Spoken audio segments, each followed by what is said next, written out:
Preparation for a pro soccer game is more than just practicing with coaches and teammates. Continuous physical and mental preparation all the way up to the referee's starting whistle are essential. Keeping up energy levels during the match is another challenge. Jackie McCord from the Supersport United Football Club provides us with some valuable insight. As the team physiotherapist, tell me about the actual preparation that you do. Well, if I take a match situation, what we'll do is beforehand, just to get them loosened up, maybe in a hotel or at the match grounds.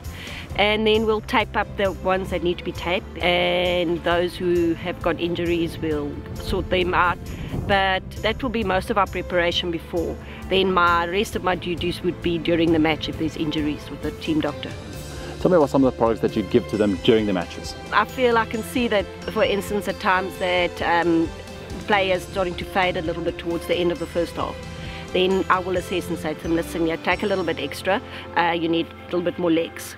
And that is when I would give him a Vuma gel or a Sata gel, depending on what I see his need is. So how do you actually know that they need all the gels? Because to me, watching the game, they all look fit. We get to know our players very well. So you get to know exactly who's playing up and who's not. Ewan also met up with striker Glenn Selman. The 33-year-old Zimbabwean-born team member has extensive European experience and it's his 7th year in the team. Glenn, take us through a match day. What is it all about, from when you wake up to when you go to bed? I generally try to get up early and have a breakfast. I think for your energy levels, it's good to have a breakfast, lunch and a dinner, depending on when you're playing. Then on the way to matches, we generally get the USN products and start loading up on them. Then the game, warm up before the game starts. Hopefully we're winning, but just on USN product-wise, we replenish after the game, during the game, and sometimes I'm home at 1 o'clock in the morning. Let's talk about some of the products that you use during a match. I mean, do you use gels at all? Jackie gives me these things, obviously, so you can see if I'm struggling or not. There's the Sata gel and the Vuma gel. Sometimes you feel that you don't need it, but it doesn't harm to put it in. I mean, you obviously will benefit from it. Certainly last season I used a lot of them, and I think it did me good. The South African Premier Soccer League is grueling. During the 2010-2011 season, the 16 teams competing played no less than 240 matches and scored a whopping 602 goals. Now Glenn, what goes through your mind if you are in the lead and it's the last few minutes of the game? Well, especially in the South African game, if you're up 1-0, it becomes very hectic.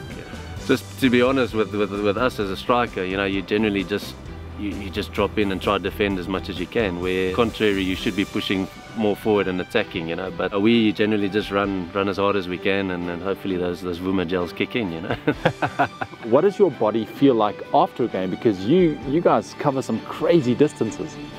I never feel it too badly the next day. It's always the second day after the game is well, scientifically I think it's the worst day, so, and I do get pretty stiff anyway, especially getting older now. Thus, it is important to build natural stamina. Forwards like Glenn run 8 to 10 kilometers in a game, and midfielders 12 kilometers for about 3 minutes of ball time in a 90-minute game.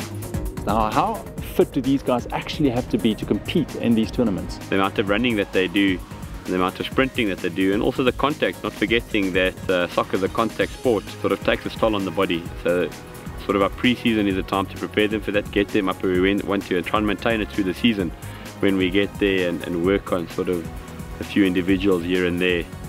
Does the training differ at all for someone like Glenn, who's playing a forward, to some of the guys playing at the back? Specificity is a key in the modern game and in this age. It has to be specific to where they're going to play and to what we're going to encounter on the match days. And then you take it a step further though, I may have a 19-year-old centre forward and then I've got a 30-year-old, 31-year-old centre forward.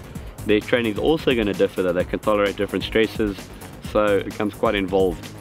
When it comes to supplementation, there's sometimes a lot of talk that supplements are viewed in the same light as performance-enhancing drugs. What is your take on that, and how careful are you when it comes to the use of supplementation for your players? Everyone's trying to get the maximum advantage in sport, so being as commercial as what it is, everyone's trying to look for any shortcut they can, so we're very, very strict in what we take. And that's why a product like USN that's been tested is tested every month. It gets tested in the UK with all their professionals. It's very important, and that's sort of why we linked up with somebody like that. Now for you as the trainer, what products would you recommend for your players? The product I'd recommend, I'm going to have to go 2 over here. It's a tie for first place, is the Epic Pro and then the Sata Gel. Starter gel because of the caffeine content in it. It's been proven and formulated and extensively that caffeine does add an ergogenic advantage to you. So I need anything that my players can use to make them better, run more, tackle more, jump higher, whatever. Epic Pro as well stabilizes blood sugar with the Vitago and the Pepto Pro. So those are the two that I'm going to go with. It's the challenges that face teams like these that inspires USN to continually refine their formulations to ensure that each athlete is getting world-class nutritional supplementation during training and in competition.